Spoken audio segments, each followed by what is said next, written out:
Hermanos y hermanas, viene una crisis cual jamás se ha visto en la historia de este mundo. La prueba será inmensa. Mis hermanos y hermanas, nosotros tenemos que tomar la decisión de que vamos a ser fieles a Dios en las cosas más insignificantes de la vida. Porque si no somos fieles en estas cosas pequeñas, ¿qué nos hace pensar que cuando tengamos que ser fieles, inclusive entregar la vida, de repente vamos a ser fieles? Que la iglesia está durmiendo. La iglesia se ha extraviado de la razón de su existencia.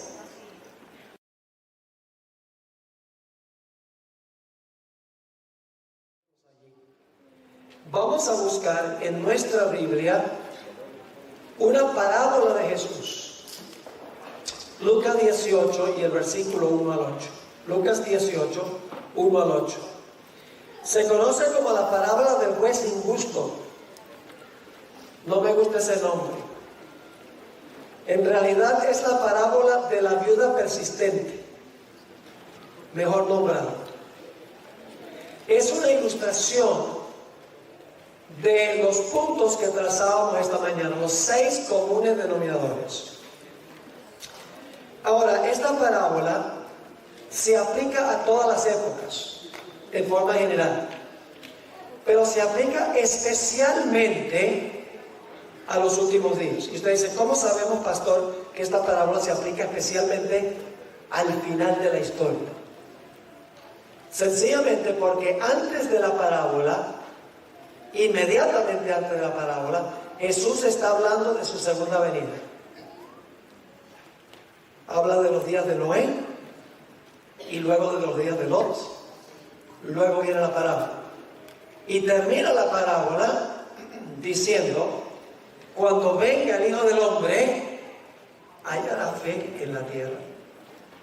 Es decir, la parábola se encuentra entre dos referencias a la segunda venida de Jesús. Se aplica especialmente a ese tiempo. Ahora vamos a analizar esta parábola. Hay varios actores en la parábola. En primer lugar hay un juez. En segundo lugar hay una viuda. En tercer lugar, la viuda está clamando al juez. También la viuda tiene un adversario. La viuda le pide al juez que le haga justicia sobre su adversario.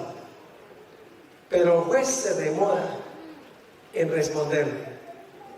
Pero finalmente el juez interviene y le hace justicia. Vamos a leer la parábola e interpretarla a medida que vamos avanzando. Lucas 18 y el versículo 1. También le refirió a Jesús una parábola sobre la necesidad de orar siempre y no desmayar. Esta es la lección central de la parábola. Debemos orar siempre y no rendirnos, no darnos por vencidos. Y ahora va a ilustrar esa lección diciendo, había en una ciudad un juez que ni temía a Dios ni respetaba a hombre. Así que tenemos en primer lugar el juez. Luego dice, había también en aquella ciudad una viuda. Ahora, encontramos en esta parábola que la viuda lo ha perdido todo. El adversario le ha quitado todo. Los que han estudiado esta parábola han concluido que el esposo de esta mujer, cuando estaba vivo, le debía una suma inmensa a un acreedor. Y cuando el esposo murió, el adversario le quitó todo por pagar la deuda que el esposo había dejado. La dejó en la calle, en otras palabras. Una viuda destituida de todo apoyo humano. Ahora fíjense lo que decía la viuda. Dice, la cual venía a él diciendo. Cuando dice venía, no significa que vino una vez y ya. No, vamos a encontrar que venía y venía y venía y venía donde el juez diciendo, hazme justicia sobre mi adversario. Así que dice, la cual venía a él diciendo, hazme justicia de mi adversario. El adversario fue el que le quitó todo, el que la dejó en la calle. Hay una demora en la parábola. Y él no quiso por algún tiempo. ¿Se rindió la viuda porque no respondió inmediatamente? No, seguía viniendo. Ahora escuchen, él no quiso por algún tiempo. Pero después de esto, dijo dentro de sí, aunque ni temo a Dios ni tengo respeto a hombre, sin embargo, porque esta viuda me molesta, le haré justicia, no sea que viniendo de continuo, ahí dice que venía y venía y venía, no sea que viniendo de continuo me agote la paciencia. ¿Cuál fue la motivación de que el juez le respondiera a las plegarias de la viuda? Para quitársela de encima.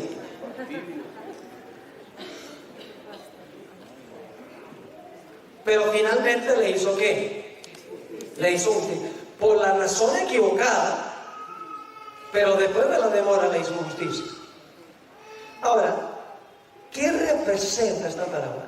Cada personaje de la parábola simboliza a alguien. ¿A quién representa el juez? A Dios.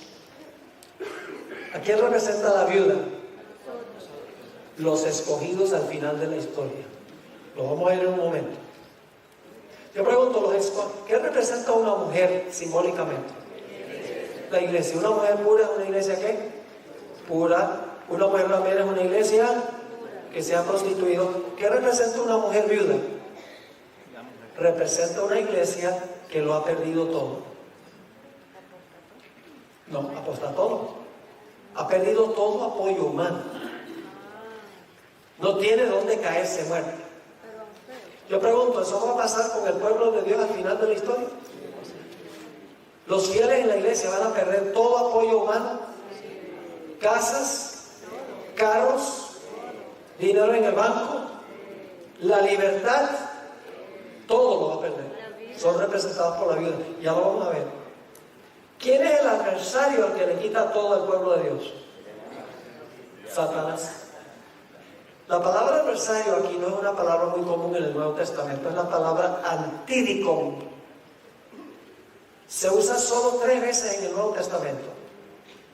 Hay otro versículo que usa la misma palabra, donde dice, vuestro adversario, el diablo, anda cual león rugiente buscando a quien devorar. ¿A quién representa el adversario?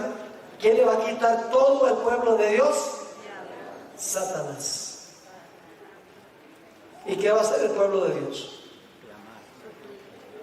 El pueblo de Dios va a decir, no, Dios me abandonó, ni para qué le sirvo.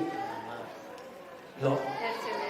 El pueblo de Dios, a pesar de que no tiene nada, el adversario le ha quitado todo, sigue viniendo y viniendo y viniendo en oración a Dios, como Jacob. Y finalmente, ¿qué va a decir Dios? ¿Va a haber una demora? ¿Dios va a responder inmediatamente? No, va a haber una demora. Pero finalmente, Dios va a intervenir para hacerle justicia a su pueblo. Pero escuchen bien, lo va a hacer por una razón distinta que el juez de la parábola. Algunos dicen, ¿cómo puede el juez representar a Dios si dice que ni temía a qué? A Dios, ni respetaba a hombre? ¿Cómo se puede representar a Dios? Representa a Dios a manera de contraste. Es decir, Jesús está diciendo, si un juez injusto responde la plegaria de una viuda por quitársela encima, ¿cuánto más Dios responderá las plegarias de su pueblo porque los ama? Dios responde por una razón distinta que el juez en la parábola. Ahora usted dice, ¿será que la interpretación que da el pastor Bola es correcta? Jesús explicó la parábola. Note lo que dice el versículo 6, aquí viene la explicación. Y dijo el Señor, oíd lo que dijo el juez injusto. ¿Y acaso Dios, quién representa el juez? A Dios. ¿Acaso Dios no hará justicia a sus escogidos? ¿Qué representa la viuda? Sus escogidos. Ahora escuchen que claman a Él día y noche, aun cuando se tarda en responderles. Lean el capítulo sobre el tiempo de angustia en el conflicto de los siglos. El pueblo de Dios clamará a Dios y clamará a Dios, y Dios guardará silencio. Satanás le habrá quitado todo al pueblo de Dios, pero finalmente Dios intervendrá para liberar a su pueblo. En el versículo 8 dice Jesús: os digo que pronto les hará justicia. Y luego termina con una pregunta: pero cuando venga el Hijo del Hombre, ve que la parábola se aplica especialmente al final del tiempo de angustia, cuando venga el Hijo del Hombre, hallará fe en la tierra. Vamos a repasar los comunes denominadores. ¿Hay un remanente en esta parábola? ¿Quién es? La viuda, que todo lo perdió. ¿Hay un enemigo de la viuda? El adversario. ¿La viuda pasa por un tiempo de angustia? Viene y viene y viene. ¿La fe de la viuda es severamente probada? Sí, pero el juez parece ignorarlo. ¿Hay una demora en hacerle justicia a la viuda? Pero después de la demora interviene el juez y le hace justicia. ¿Ven los comunes denominadores en todas estas historias? Ahora, lo lindo de esto es a donde dice que finalmente Dios intervendrá para librar a su pueblo después del tiempo de angustia. Ahora, los siguientes ejemplos que quiero compartir son los más importantes. Los que hemos estudiado son significativos e importantes, pero ahora queremos ir especialmente al tiempo del fin. Para esto, necesito repasar la cadena profética. Yo acabo de grabar una serie que se llama La Gran Cadena Profética.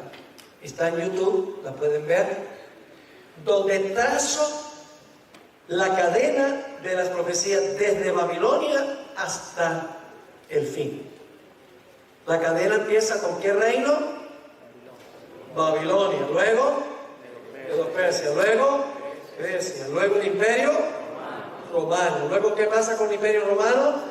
Se divide. Luego, el pueblo pequeño gobierna ¿cuánto tiempo? 1260 años, terminando en ¿qué fecha? 1798. Y ahora fíjense qué interesante. Cuando la bestia recibe su herida mortal en 1798, al mismo tiempo se levanta otra bestia. Pueden leerlo ahí. En el versículo 9 y 10 de Apocalipsis 13, dice que la bestia es herida con espada. En el siguiente versículo dice: se levanta una bestia de la tierra. ¿Qué representa esa bestia que se levanta de la tierra? Representa a los Estados Unidos. Ustedes pueden ver esta presentación, como les mencioné, en YouTube, y ahí yo compruebo por las características. Y lo interesante es que esta bestia que se levanta de la tierra, tiene dos cuernos como de ¿qué? Como de cordero. ¿Qué representan los dos cuernos como de cordero? Representan libertad civil y libertad religiosa. Separación de iglesia y Estado. La parte religiosa es la iglesia y la parte civil es el Estado. Cuando se separan hay libertad religiosa y civil. Cuando se unen no hay ninguna de las dos. Así que Dios levantó esta nación en cuya constitución se halla garantizada la libertad civil y religiosa. Pero esta es una bestia esquizofrénica. Tiene doble personalidad. Porque dice que aunque tiene dos cuernos como de cordero, profesa defender libertad civil y religiosa, termina hablando como un dragón. Ahora escuchen lo que voy a decir. Esta bestia que se levanta de la tierra, que representa a los Estados Unidos, parece que su destino es ayudarle a la primera bestia a recuperar el poder que perdió cuando recibió la vida mortal. Después leerlo en Apocalipsis 13.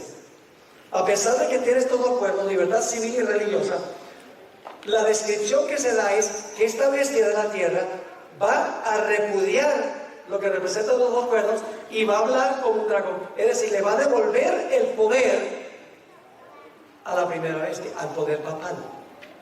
Y ustedes dicen, ¿dónde dice eso? Solo resumo. Si ustedes leen Apocalipsis 13, 11 al 18, dicen que esta bestia de la tierra ejerce toda la autoridad de la primera bestia. Dice que todo lo que hace, lo hace en presencia de la primera bestia. Dice que manda a todos a adorar a la primera bestia. Hace una imagen de la primera bestia. Impone la marca de la primera bestia. Es decir, lo que va a hacer esta nación, los Estados Unidos, es que le va a devolver al papado el poder que perdió cuando recibió la herida mortal. Y va a repudiar lo que representan los dos cuernos como de cordero y va a hablar como un dragón. Ahora quiero compartir con ustedes que cuando se fundó los Estados Unidos, se fundó a base de estos dos grandes principios, libertad civil y religiosa. Está en la Constitución de los Estados Unidos, en la primera enmienda a la Constitución, están los dos cuernos como de cordero. La primera enmienda a la Constitución de los Estados Unidos tiene dos cláusulas. La primera cláusula se conoce como la cláusula del establecimiento. La segunda cláusula se conoce como la cláusula de la libre práctica. Y la tercera cláusula garantiza derechos civiles. Ahora yo les voy a leer la primera enmienda a la Constitución de los Estados Unidos. Y ustedes van a ver en un momento por qué les estoy dando este trasfondo. Porque vamos a ver los mismos comunes denominadores. Así reza la primera enmienda a la Constitución de los Estados Unidos. El Congreso no hará ninguna ley con respecto al establecimiento de religión. Esa es la primera cláusula. ¿Qué quiere decir? Que ¿quién redacta las leyes en un país? El Congreso. En un país que tiene un sistema representativo, el Congreso es el que redacta las leyes. En la primera cláusula dice que el Congreso de los Estados Unidos no puede hacer ninguna ley que establezca religión, que establezca alguna observancia religiosa. La segunda cláusula dice: el Congreso no hará ninguna ley que prohíba la libre práctica de la religión. Es decir, la primera enmienda, las dos cláusulas, la primera prohíbe que el Congreso haga leyes que establezcan alguna observancia religiosa, y la segunda cláusula le prohíbe al Congreso que haga una ley que prohíba que la gente practique su religión. Les voy a dar una ilustración para que puedan entender la diferencia. Nosotros los adventistas creemos que el Congreso de los Estados Unidos algún día va a redactar una ley dominical y va a mandar que todos guarden el domingo como día de reposo. Yo pregunto, ¿sería esa una violación de la Constitución de los Estados Unidos? Sí. Un bebé entendería eso. Porque es establecer una observancia religiosa que lo prohíbe la primera cláusula de la primera enmienda. Pero no solamente va a hacer una ley dominical que obligue a guardar el domingo, sino que va a terminar haciendo una ley que prohíba que usted guarde el sábado. La libre práctica, establecer el domingo es establecer religión. Una ley antisabática es prohibir que usted practique su religión. La primera enmienda le prohíbe al Congreso que haga una ley dominical y una ley antisabática. Y usted dice, entonces, ¿cómo va a pasar? Bueno, yo pregunto, ¿en qué se parece un cordero a un dragón? Es la bestia con dos cuernos como de cordero, que profesa apoyar libertad civil y religiosa, que va a repudiar eso hablando como un dragón. Va a contradecir su profesión. ¿Están entendiendo? Ahora, en el libro de Daniel,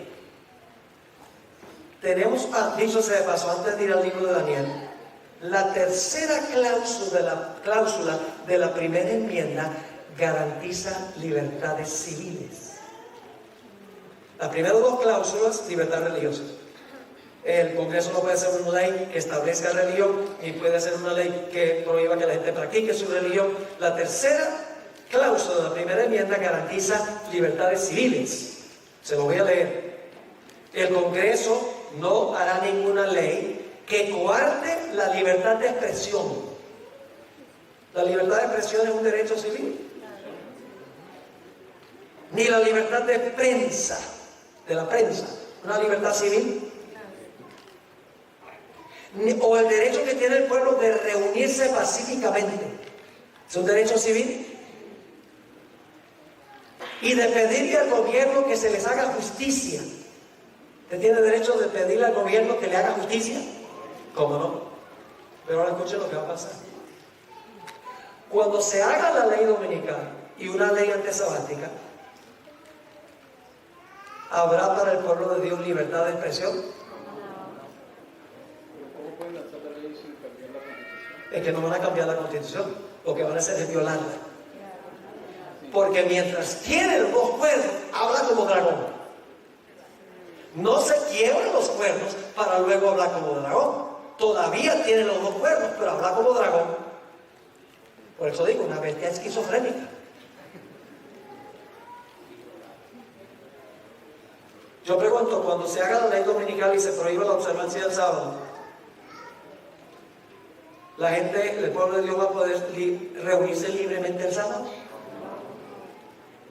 ¿Va a poder pedirle al gobierno que les haga justicia? No. Cuando se violan las cláusulas religiosas, automáticamente usted pierde su libertad civil.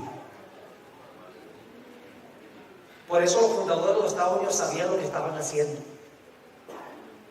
Ellos sabían que durante el periodo papal, el papado usaba los poderes civiles para imponer su religión. Y el que no la seguía, quemado en la hoguera. Y cuando fundaron esta nación, dijeron, en esta nación va a ser diferente. El Estado va a funcionar como el Estado y la Iglesia va a funcionar como Iglesia.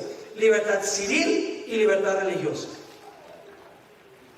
Ahora, en el libro de Daniel, tenemos dos capítulos que ilustran las primeras dos cláusulas de la primera enmienda. Lo que pasa cuando se violan las primeras dos cláusulas. ¿Recuerdan cuál es la palabra clave en Daniel, el capítulo 12 y el versículo 1? Que aparece solo en 3 lugares de Daniel. Pasará aquel tiempo, será libertado tu pueblo. Todo el que se haya escrito en el libro. Le pregunto, ¿quién libró a Jacob de la ira de su hermano? ¿Quién? Dios, ¿alguna respuesta más específica? El ángel Miguel. ¿Qué dice Daniel 12:1? ¿Quién va a librar al pueblo de Dios? Miguel, el arcángel. Recuerden eso. Ahora vamos al primer ejemplo. En Daniel solo se usa la palabra liberar 3 lugares en Daniel. Daniel 3, Daniel 6 y Daniel 12:1. Debe haber una relación. Daniel 3 ilustra lo que sucede cuando se viola la primera cláusula de la primera enmienda de la Constitución. Porque Nabucodonosor estableció una observancia religiosa. ¿Qué hizo? Levantó una imagen, ¿verdad? Y dijo, todo el mundo, él es el poder civil, pero está imponiendo religión. Dice, todos me adoran esa imagen. Y yo pregunto, el que desobedecía la ley religiosa por el poder civil, ¿iba a perder sus derechos civiles? ¿Cuál es el más grande derecho civil que tenemos? La vida. el derecho a la vida. Así que vamos a anotar esta historia. Daniel 3. ¿Usted conoce la historia? Nabucodonosor levanta esta imagen. 3 jóvenes dicen: nosotros no vamos a adorar la imagen, vamos a desobedecer lo que dice el gobierno. Yo pregunto, ¿cuándo tenemos derecho a desobedecer al gobierno? Cuando el gobierno va en contra de nuestros derechos de religión. Ahí podemos practicar desobediencia civil. Pero fuera de eso, debemos ser ciudadanos ejemplares, incluyendo pagando todos nuestros impuestos. Porque si usted le da a Dios lo que es de Dios, pero no le da a César, está desobedeciendo a Jesús. Jesús dice: dad pues a César lo que es de César. Los adventistas deben ser ciudadanos ejemplares. Pero cuando el poder civil se sobrepone a su autoridad y establece una observancia religiosa, ahí el pueblo de Dios tiene que desobedecer, porque es menester obedecer a Dios antes que a los hombres. Así que ahora Nabucodonosor, los enemigos de los 3 hombres, van y le cuentan al rey, le dice: oh rey, hay unos que no quieren obedecer la ley del poder, la ley religiosa del poder civil, estableciendo esta observancia religiosa. Vamos a leer en el versículo 15. Dice el rey a ellos: ahora pues, ¿estáis dispuestos para que al oír el son de la bocina, de la flauta, del tamboril, del arpa, del salterio, de la zampoña y de todo instrumento de música, os postréis y adoréis la estatua que he hecho? Porque si no la adoraréis, en la misma hora seréis echados en medio de un horno de fuego ardiendo. Y ahora escuchen: ¿y qué Dios será aquel que os libre de mi mano? El tema central del capítulo es liberación. ¿Qué Dios los va a librar a ustedes? Los jóvenes contestan. En el versículo 16, Sadrach, Mesach y Abednego respondieron al rey Nabucodonosor diciendo: no es necesario que te respondamos sobre este asunto. He aquí nuestro Dios, a quien servimos, puede librarnos del horno de fuego ardiendo, y de tu mano, oh rey, nos librará. Pero los hombres son cosas. Nos dice: bueno, Señor, si yo te soy fiel, me salvas. No. Y si no, sepas, oh rey, que no serviremos a tus dioses, ni tampoco adoraremos la estatua que has levantado.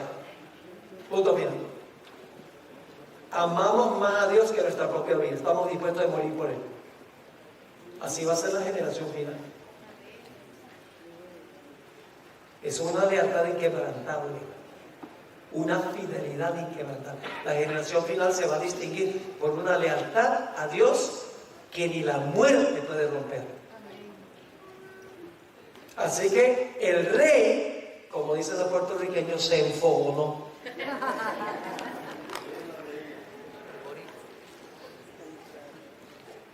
No, el rey no era boricua.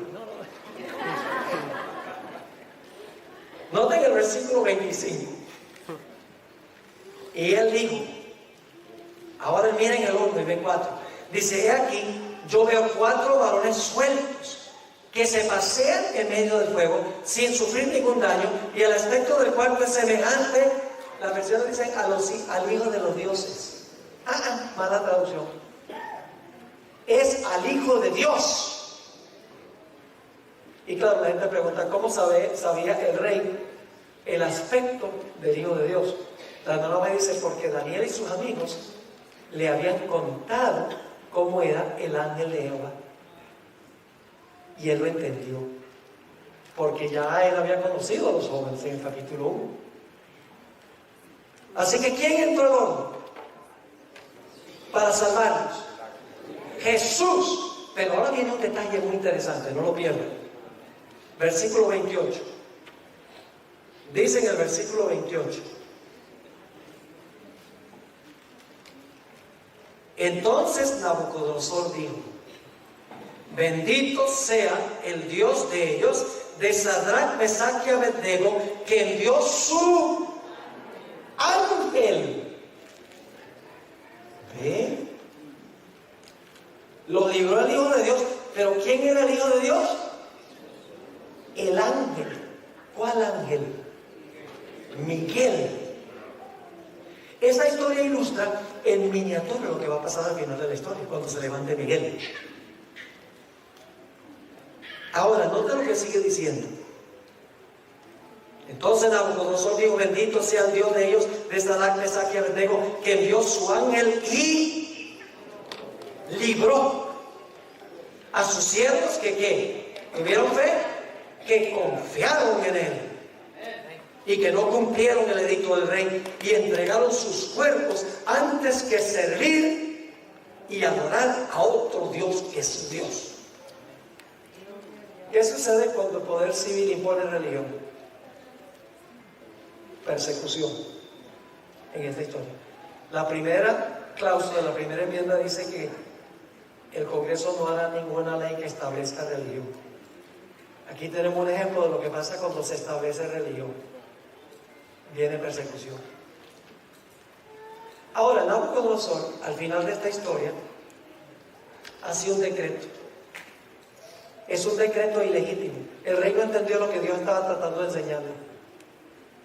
En el versículo 28 y 29 nuevamente dice: entonces Nabucodonosor dijo: bendito sea el Dios de ellos, de Sadrach, Mesach y Abednego, que envió su ángel y libró a sus siervos que confiaron en él y que no cumplieron el edicto del rey y entregaron sus cuerpos antes que servir y adorar a otro Dios que es su Dios. Y ahora da el decreto: por tanto decreto que todo pueblo, nación o lengua que dijere blasfemia contra el Dios de Sadrach, Mesach y Abednego sea descuartizado y su casa convertida en un muladar, por cuanto no hay Dios que pueda librar como este. ¿Qué historia tan espectacular? ¿Cuál es el pensamiento central? Librar. ¿Sabe que yo encuentro adventistas donde quiera que voy? Donde dicen: ay, ojalá el Señor me ponga el descanso antes del tiempo de angustia.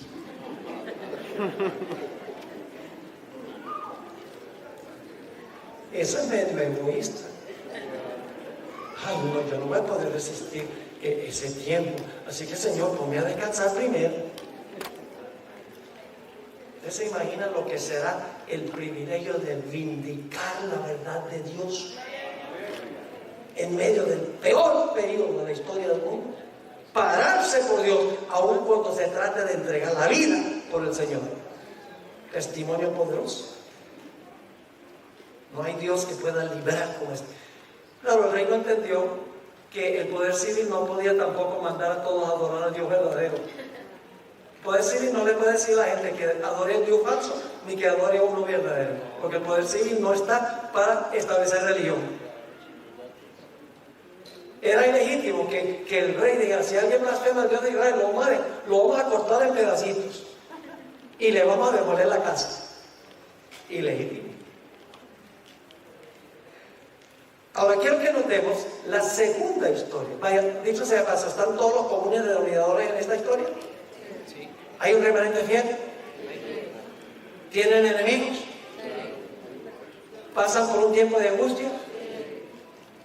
¿Su fe severamente probada? ¿Dios se demoró en librarlos? Permitió que pasaran por el horno, pero después de la demora, ¿Dios los libró?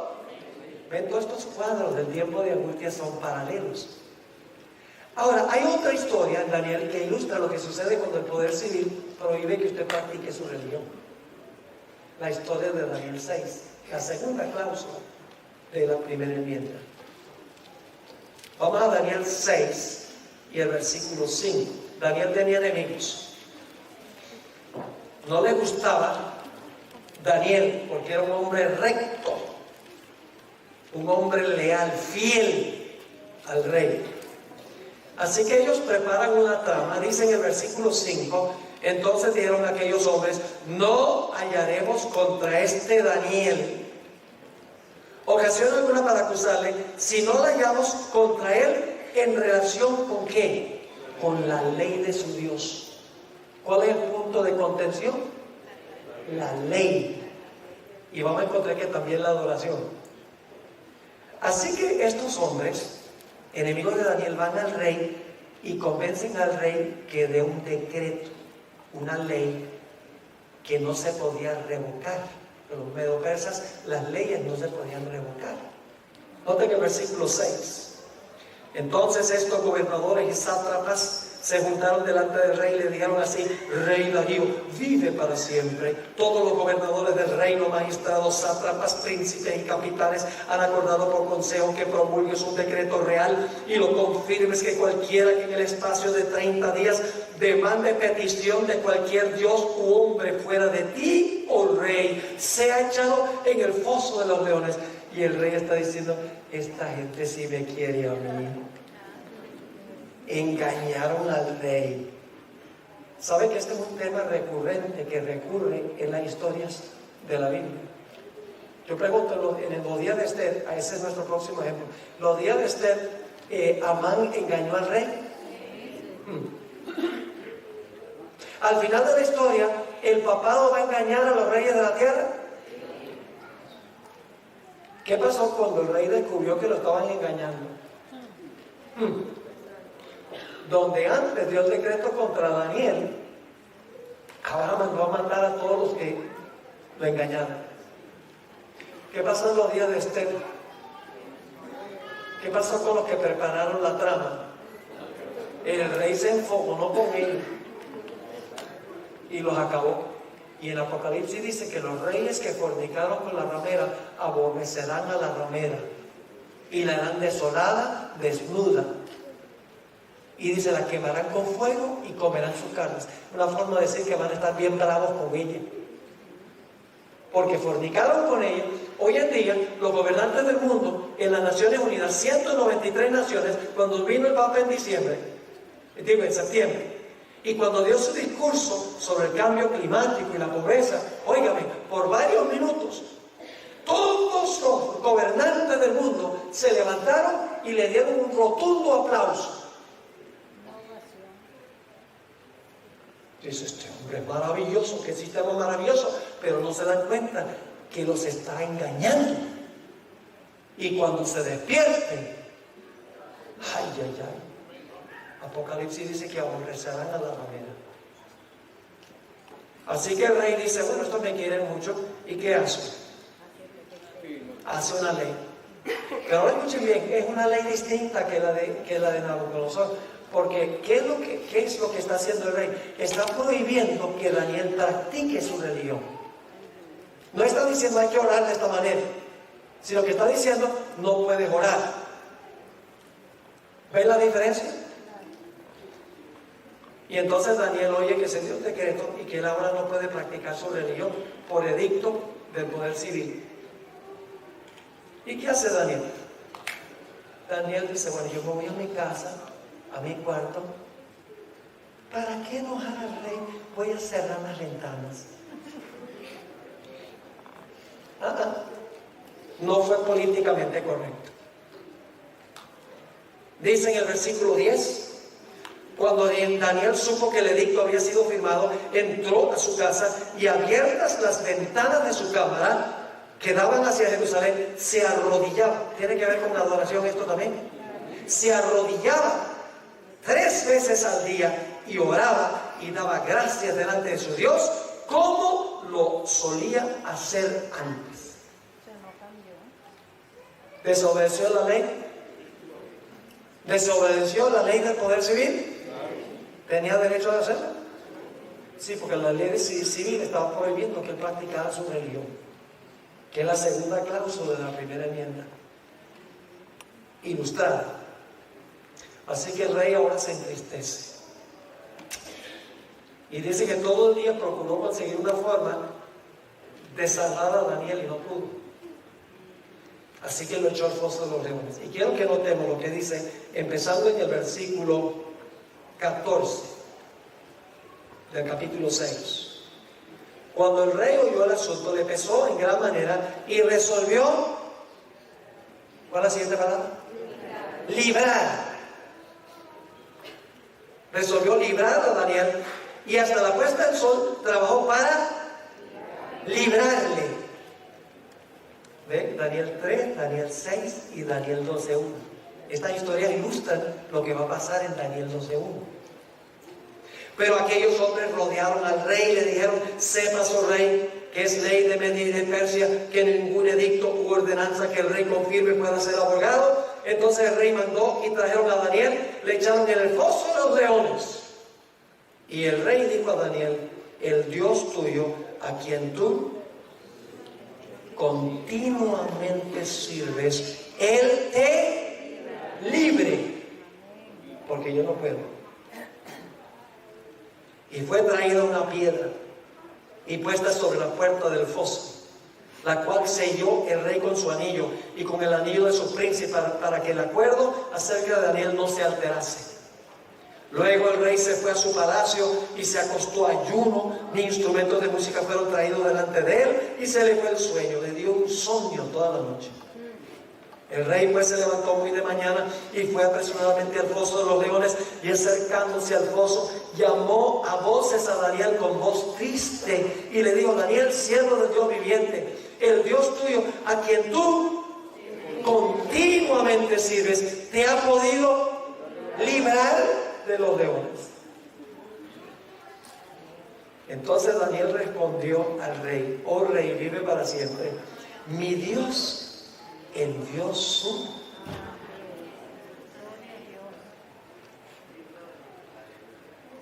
¿Quién libró a Jacob? ¿Quién libró a los 3 jóvenes? ¿Quién libró a Daniel? ¿Quién va a librar al pueblo de Dios al final? El ángel de Jehová, Miguel el arcángel, Cristo Jesús. Dice: envió su ángel, el cual cerró la boca de los leones para que no me hiciesen daño, porque ante él fui hallado inocente, y aún delante de ti, oh rey, yo no he hecho nada malo. Entonces se alegró el rey en gran manera a causa de él, y mandó a sacar a Daniel del foso, y fue Daniel sacado del foso, y ninguna lesión se halló en él. ¿Por qué razón? Porque había confiado en su Dios. Ahora vamos a ver los comunes denominadores. ¿Hay un remanente fiel en esta historia? ¿Tiene enemigos Daniel? Wow. ¿Pasa por un tiempo de angustia? ¿Ustedes no creen que sentarse en un foso de leones toda una noche es un tiempo de angustia? Y algunos podrían saber que no tenían hambre. Que no tenían hambre. El siguiente día se dieron el banquete del siglo. Fue probada la fe de Daniel severamente. ¿Lo libró Dios inmediatamente? No. Permitió que la cosa tomara su curso. Pero finalmente Dios, ¿qué? Lo libró. Ese es el enfoque que debemos tener. Si nosotros somos fieles y leales a Dios, no tenemos que temer nada. Podemos reclamar la protección de Dios. Fue librado. Vamos rápidamente a la historia de Esther. ¿Sobre qué es la crisis en el libro de Esther? Vamos a Esther 3 y vamos a leer los versículos 1 al 3. Esther 3, 1 al 3.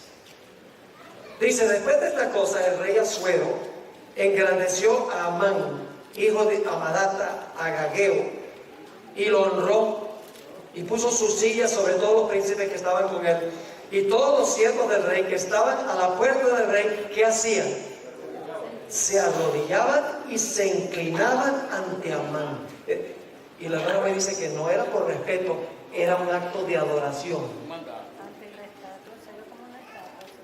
Ahora, ¿por qué es que todo el mundo se inclinaba y le rendía homenaje a Amán?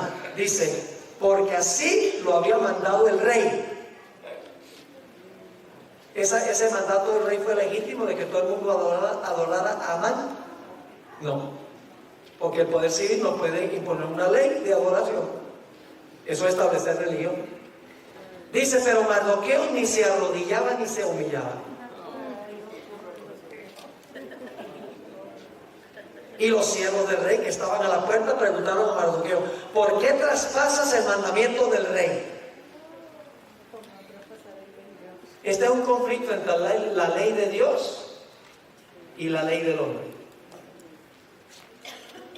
Ese va a ser el conflicto final entre la ley de Dios y las leyes de los poderes civiles. ¿Cómo no?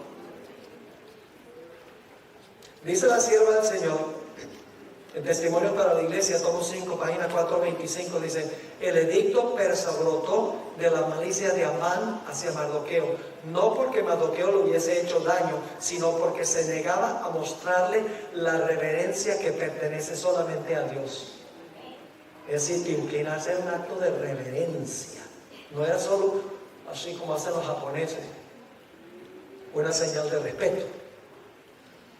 Así que Amán dice: yo voy a ir al rey y le voy a pedir al rey que dé un decreto contra esta gente, pero no le voy a decir quiénes son, porque sabía que la reina era judía. Así que dice en el capítulo 3 y el versículo 8 y 9, Amán va ante el rey y dice: y dijo Amán al rey Asuero: hay un pueblo esparcido y distribuido entre los pueblos en todas las provincias de tu reino. Y luego, ¿qué dice? ¿Sus qué?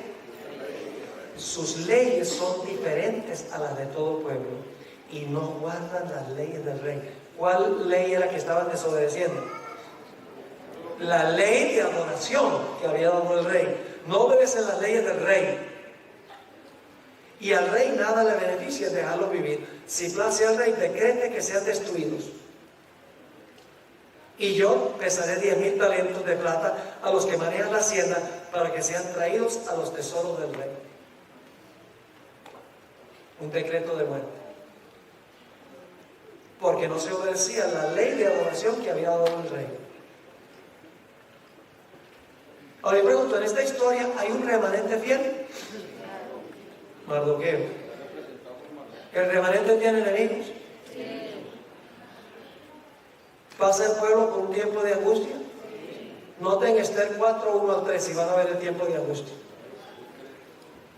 4, 1 al 3.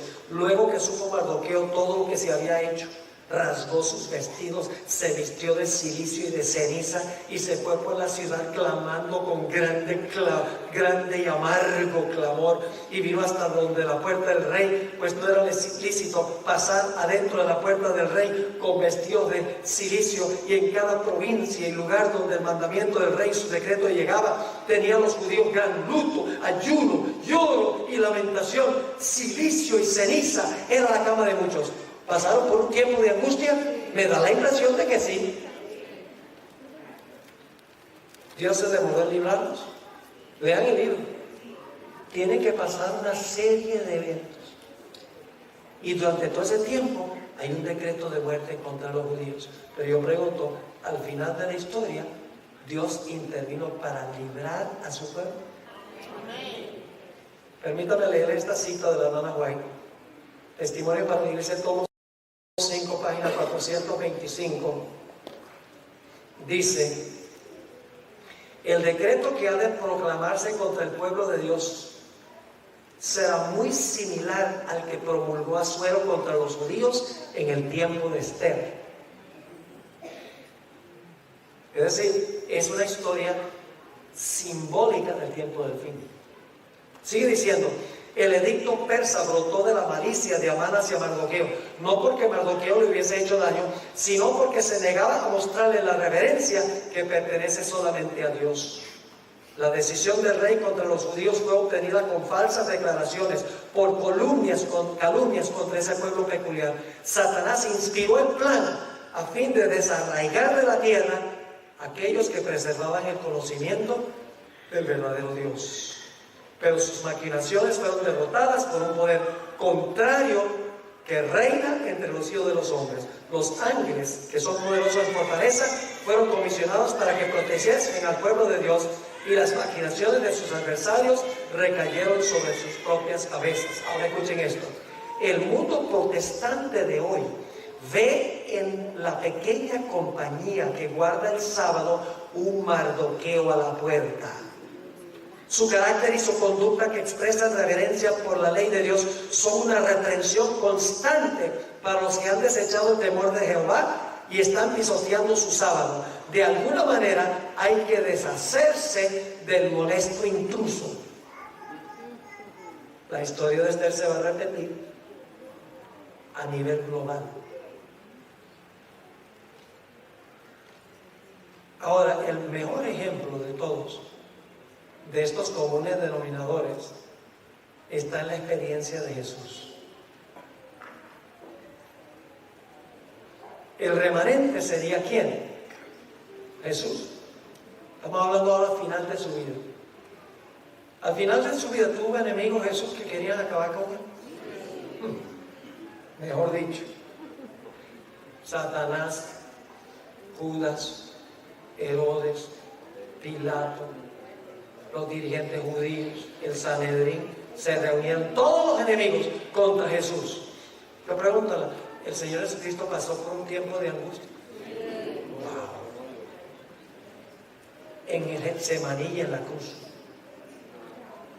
Dice en Mateo 26:37 que cuando Jesús llegó al huerto comenzó a entristecerse y a angustiarse en gran manera. La palabra angustiarse. 3 veces en el huerto le rogó al Padre, mientras sudaba grandes gotas de sangre, que si fuera posible le quitara la copa de la ira de Dios. En la cruz clamó: Dios mío, ¿por qué me has desamparado? Terrible tiempo de angustia. ¿La fe de Jesús fue severamente probada? ¿Cómo no? Hebreos 5:7 describe su angustia. Dice: y Cristo en los días de su carne, ofreciendo ruegos y súplicas, con gran clamor y lágrimas, al que le podía librar de la muerte, fue oído a causa de su temor reverente. ¿El Padre lo escuchó? ¿Lo libró inmediatamente? No. No lo libró inmediatamente. ¿Se demoró el Padre en responderle? ¿Por qué se demoró el Padre en responderle? Hebreos 5:8, el siguiente versículo. Dice: ¿por qué el Padre permitió que pasara por el tiempo de angustia?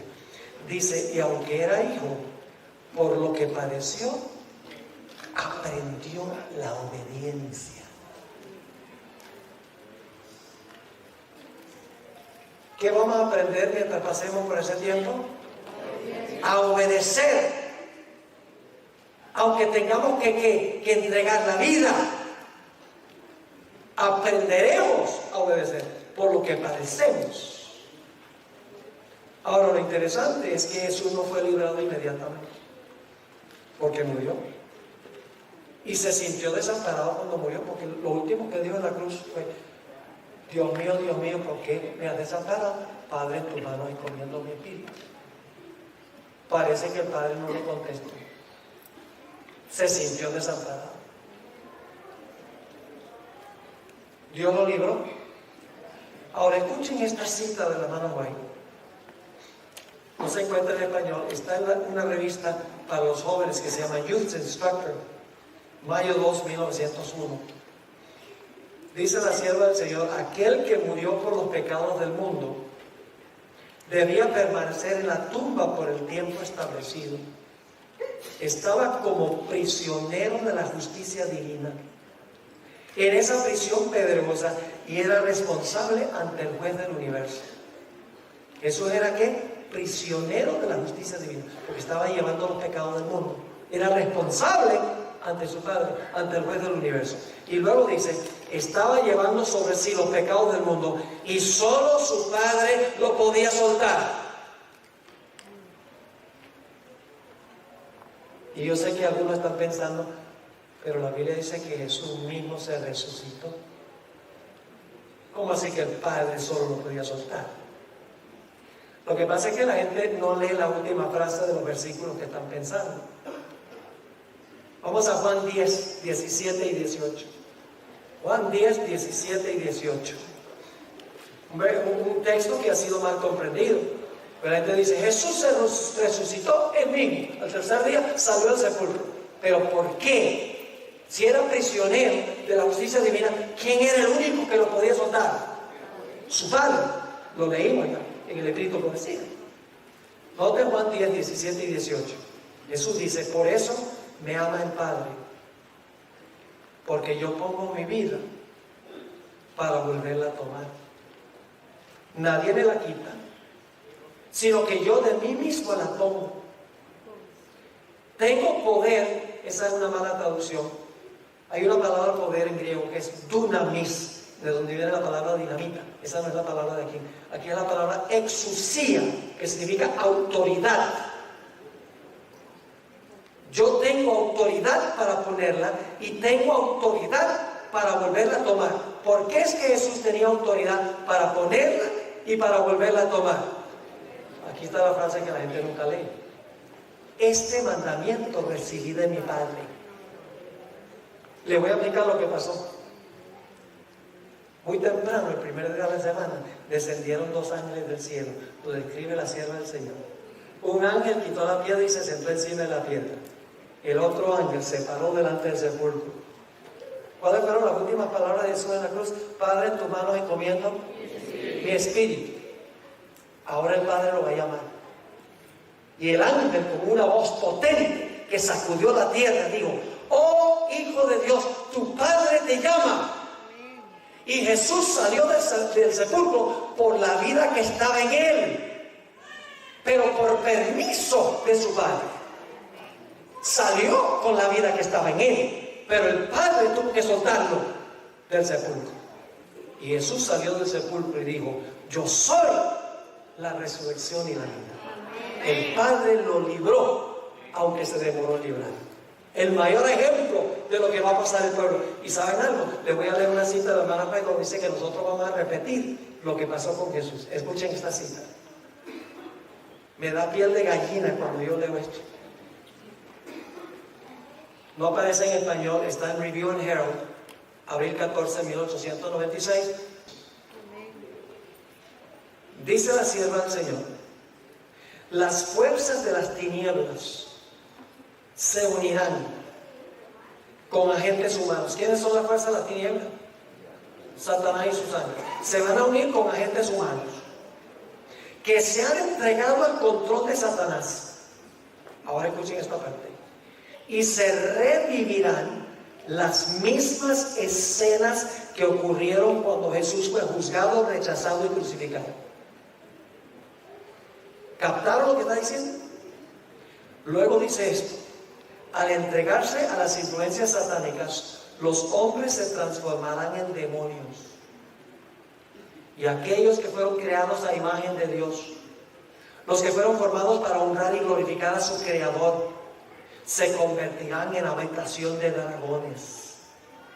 Y Satanás verá en una raza apóstata su obra maestra de maldad, seres humanos que reflejan su propia imagen. El pueblo de Dios reflejará perfectamente el carácter de Jesús, y los impíos reflejarán perfectamente el carácter de Satanás.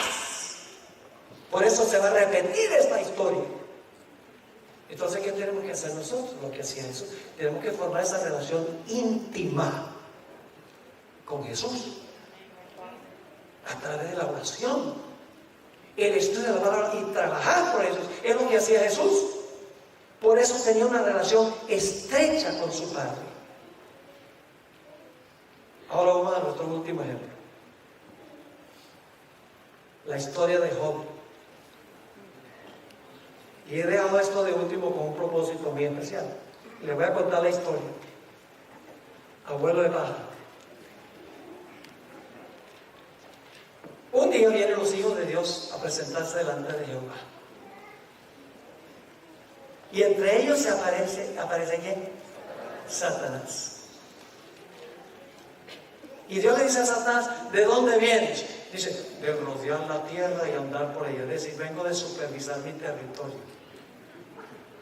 ¿Por qué estaba Satanás en esa reunión? ¿Quién debería haber estado en esa reunión? Ana. el padre y representante de la raza humana, pero cuando Satanás lo conquistó, le ganó, le quitó el puesto. Y por lo tanto, él fue representando este mundo. Ahora, si Satanás fue representando este mundo, ¿quiénes eran los otros hijos de Dios? Pues también tenían que ir representando mundos. Y entonces, Dios le dice a Satanás: no has visto a mi siervo, vive en tu territorio, pero siervo mío, hombre recto, temeroso de Dios, apartado del mal. ¿Quiénes están escuchando la conversación? Todos los representantes del universo están presentes escuchando. Y Satanás dice a Dios: claro que sí, claro que te es fiel, porque es por los panes y los peces. Tú lo has cercado, lo proteges, lo has prosperado y no me has dejado tocarlo. Te sirve por interés. Pero si tú me permitieras quitar lo que tiene, te blasfemaría en tu rostro. ¿Quiénes están escuchando? Todos los representantes del universo. ¿Qué hubiera sucedido si Dios dice: no le hagan caso, son mentirosos? Los seres celestiales hubieran pensado: bueno, ¿y a qué le tiene miedo Dios? De verdad que lo ha acercado y lo ha prosperado y lo sirve por eso. ¿Quién sabe si tenga razón? Así que Dios dice, en presencia de todo, dice: ah, sí, quítale todo y verás que permanecerá fiel. ¿Recuerdan la historia de la viuda? Así que Satanás sale, le quita todo lo que tiene, todos los hijos, todas las propiedades, todas las bestias, todos los siervos. Quedan en la calle. El adversario se va a quitar. ¿Y qué dice Job? Jehová dio. Solo lo que dijo tenía 50% de verdad, porque Dios dio, pero el diablo le quitó. Pero él no entendía.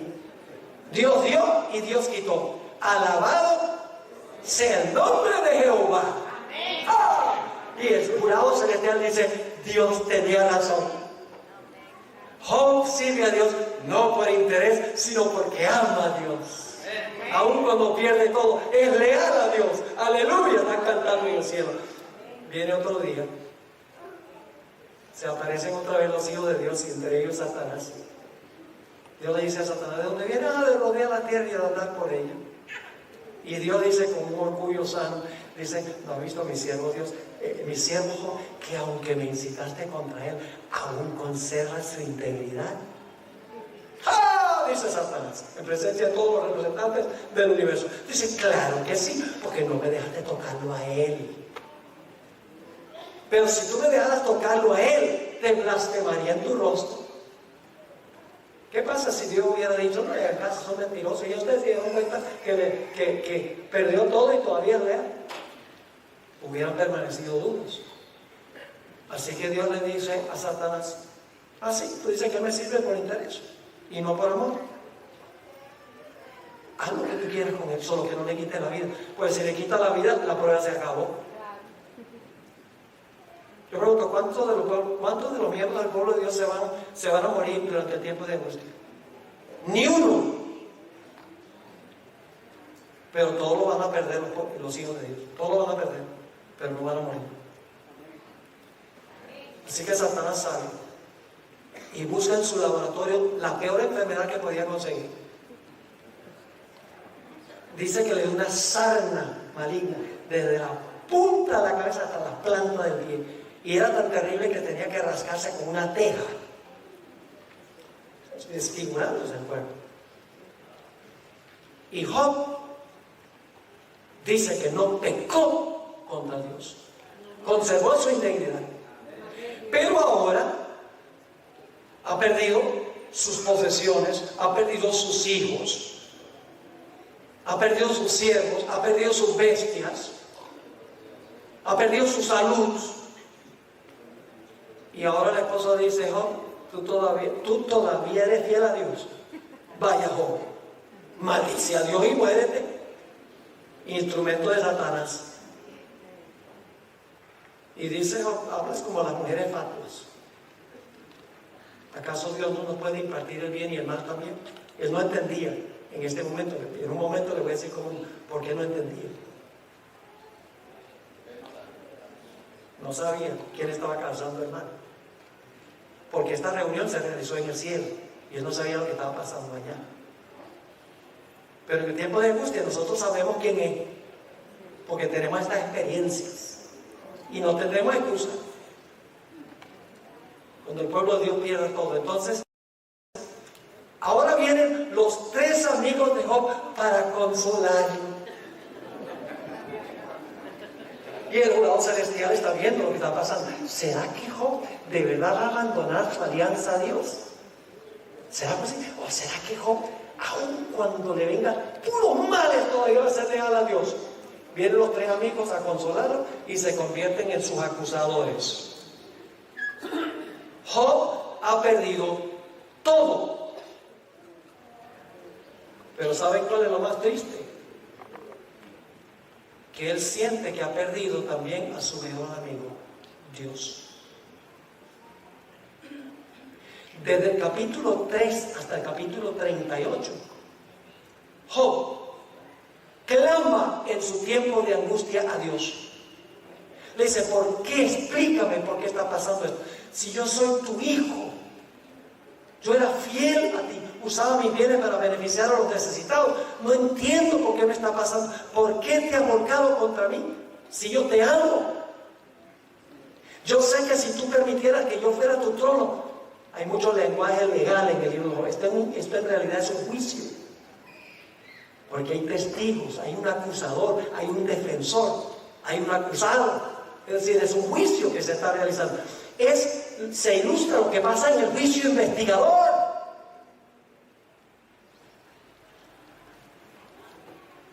Y la respuesta de Dios a Job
Pero Job se rinde.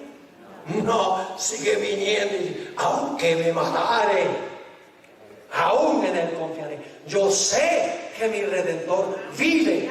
Yo sé que cuando pase por el horno saldré como oro. Una experiencia ambivalente. Confío, pero ¿por qué me has desamparado? Y si ustedes quieren que eso es pecado, entonces Jesús fue pecador. Porque Jesús sintió lo mismo. Confió en su Padre, pero dijo, Dios mío, ¿por qué me has desamparado? Finalmente llega el capítulo 38 y Dios le dice a Job, bueno, ya hablaste suficiente, ahora me toca a mí. Ustedes lo pueden leer. Y entonces Dios le habla a Job sobre la creación. Dice, ¿dónde estabas tú cuando yo puse los fundamentos de la tierra? Y Dios describe la creación día por día, en su orden correcto. Usted puede leerlo en Job 38 y 39. Cada día de la creación Dios describe y le dice a Job, le hace más de 50 preguntas. ¿Dónde estabas tú? ¿Tú hiciste esto? Y por cada pregunta que Dios hace, Job se está volviendo más pequeño e insignificante. ¿De quién soy yo, miserable gusano, para exigirle respuestas a Dios? Y cuando Dios termina de mostrarle su grandeza a Job, Job dice, entiendo ahora, acepto lo que tú dices, Me quedo con la boca callada, no voy a hablar más. Pero vuelve a hablar. ¿Sabe cuándo vuelve a hablar? Cuando en el capítulo 1 Dios le muestra al Leviatán. Una cosa que ha sorprendido a los eruditos que estudian el libro de Job es que el libro de Job aparece Satanás, que causa todos los males, y parece desaparecer del libro y no aparece más. Y dice que injusticia, todo el que le causó los males no se dice nada de lo que le pasó. Sí aparece al final del libro. Al principio se llama Satán, pero al final se llama Leviatán. Y en el capítulo 41 Dios describe a Leviatán. Job hubiera entendido Leviatán, porque las religiones paganas del área creían que el enemigo de los dioses se llamaba Leviatán. En la cultura de esa época, politeísta. Job no era politeísta, pero conocía la idea de que el Leviatán era enemigo de Dios. Dicho sea de paso, Leviatán, en el último versículo del capítulo 42, dice que es el rey sobre todos los soberbios. Algunos dicen que es un cocodrilo. Vaya cocodrilo que respira fuego y humo. No es ningún cocodrilo, es un dragón. En Isaías 27:1 se menciona Leviatán. ¿Saben qué nombre se le da? El dragón y la serpiente retuerta. Se le llama Leviatán, se le llama dragón y se le llama serpiente retuerta. Y el Salmo 74 dice que Leviatán tiene múltiples cabezas. En Apocalipsis, el capítulo 12, encontramos a ese personaje. 7 cabezas. Y se le llama la serpiente antigua, el diablo, Satanás, que es el nombre original que se le dio en el libro de Job. El diablo y Satanás. Es decir, ¿quién es Leviatán?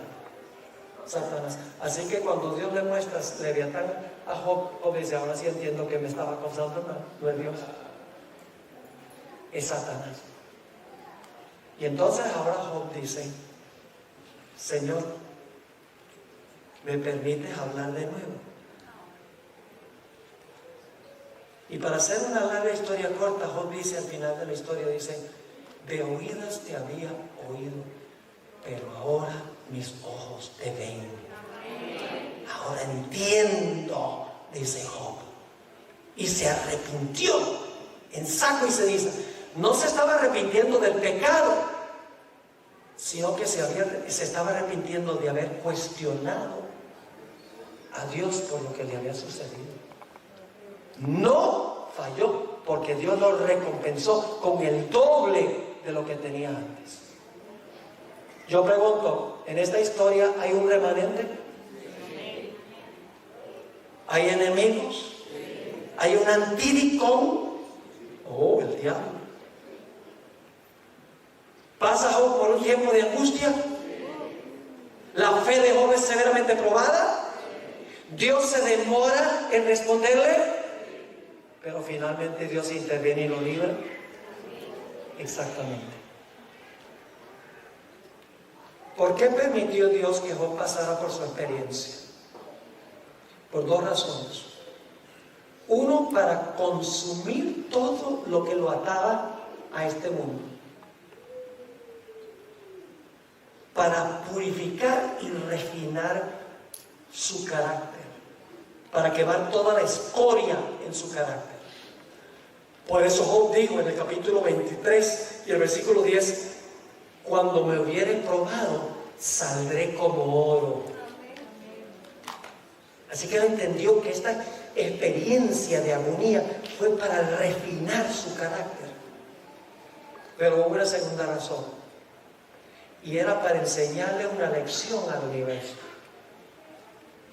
De que Dios tendrá un pueblo en el tiempo del fin. Un pueblo que aunque pierda todo, será fiel a Dios. No por interés, sino por amor. No un individuo, sino toda una generación de santos La generación final, la generación fiel. Amén. Que aunque se desplomen los cielos, permanecerán fieles e inconmovibles en su alianza para con Dios. Y el universo, al observarlo, dirá: amén. Dios tiene un pueblo fiel. Dios tiene un remanente fiel. Jesús hizo la pregunta: cuando venga el Hijo del Hombre, ¿hallará la fe en la tierra? Pues Apocalipsis dice que sí, porque dice: aquí están los que guardan los mandamientos de Dios y la fe de Jesús. Apocalipsis responde a esa pregunta. Hermanos y hermanas, visitas. Viene una crisis cual jamás se ha visto en la historia de este mundo. Yo no puedo decir que va a pasar en un año, en unos meses, pero las cosas van en picada, van para abajo. La prueba será inmensa. ¿Cuándo nos preparamos para ese tiempo?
Será cuando lleguemos ahí y decir: ¡ah, emergencia! Ahora voy a ser fiel. No. Jesús dijo: el que es fiel en lo poco, en lo mucho será fiel. Y el que es infiel en lo poco, en lo mucho será infiel. Jeremías dijo: si corriste con los de a pie y te cansaste, ¿cómo vas a correr con los caballos? Mis hermanos y hermanas, nosotros tenemos que tomar la decisión de que vamos a ser fieles a Dios en las cosas más insignificantes de la vida. Fieles en nuestra asistencia a la iglesia. Fieles en apoyar a nuestro pastor. Fieles en nuestros diezmos y nuestras ofrendas. Fieles en nuestra observancia del sábado. Fieles en lo que escogemos ver y oír. Fieles en todas las cosas pequeñas donde nuestra vida no está en juego ahora. Porque si no somos fieles en estas cosas pequeñas, ¿qué nos hace pensar que cuando tengamos que ser fieles, inclusive entregar la vida, de repente vamos a ser fieles? Ojalá que nuestro estudio aquí no sea un estudio en vano. Yo no estoy aquí por pasear. Donde yo voy, hermanos y hermanas, porque siento esta carga de que la iglesia está durmiendo. La iglesia se ha extraviado de la razón de su existencia.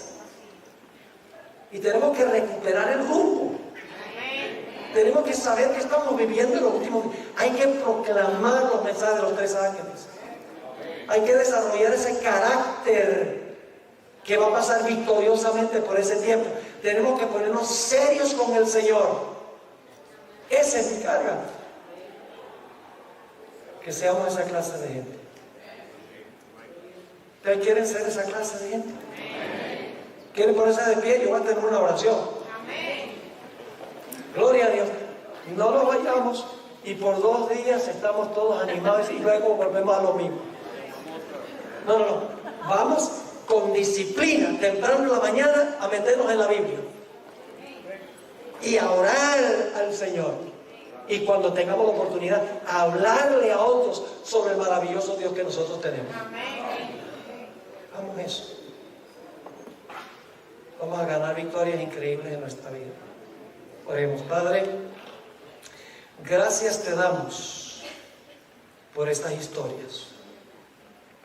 Sabemos que después de la tormenta viene la calma. pero tenemos que pasar por la tormenta. Te doy gracias, Señor, por el privilegio de haber estado aquí y también por el privilegio de hablarle a muchas personas a través del internet. Te ruego, Señor, que tú bendigas a todas las iglesias representadas en este local. Todos los que escuchan por el internet, sean adventistas o no adventistas. Te ruego, Señor, que nos ayudes en este mismo momento a tomar la decisión de que vamos a hacer una entrega sin reservas a Jesús. Aunque nos cueste la vida. Gracias, Padre, por cumplir tu promesa con nosotros. Y gracias por responder nuestra oración, porque te lo imploramos en el precioso e incomparable nombre, el nombre sobre todos los nombres, el nombre de Jesús. Amén.